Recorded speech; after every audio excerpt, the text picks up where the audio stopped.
The Assad family regime, marked by its brutal rule over Syria, has collapsed after 54 years. The Assad regime began in 1970 when Hafez al-Assad, then defense minister, orchestrated a military coup and seized presidential power. A Soviet ally who ruled Syria for 3 decades, he commanded with an iron fist. Oppression was widespread and dissent was met with extreme violence. In 1982, the president and his army slaughtered thousands of opponents, ending an uprising by the Muslim Brotherhood in what is now known as the Hama massacre.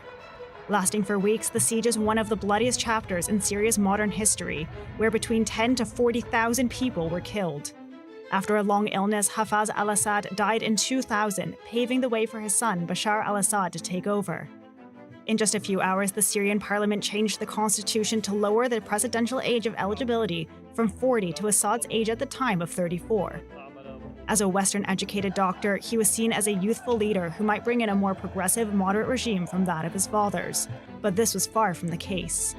After the Arab Spring's pro-democracy movement swept through the region, Assad met protesters with brutal force. What began as peaceful protests calling for political reform quickly turned violent as the Assad regime cracked down, leading to widespread repression and escalating into the Syrian civil war.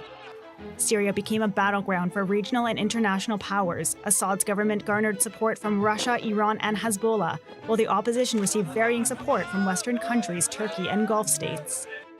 2 years after the start of the war, on August 21, 2013, a sarin gas attack in the Damascus suburb of Ghouta killed hundreds, including women and children, leading to global outrage and calls for military intervention.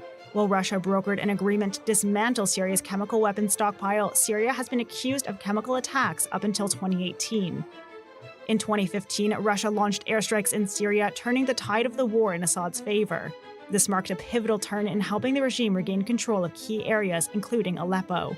Thank you very much, Mr. President. First of all, I would like to thank you and the state of Russia and the Russian officials, and of course the Russian people, for their support of the Syrian people. Despite accusations of war crimes, the Assad regime held on, propped up by Russian and Iranian support. But Syria remained deeply fractured, with millions displaced and much of the country's infrastructure destroyed. In December 2024, Syrian rebels quickly swept through government-held areas and toppled Assad's regime in just 12 days.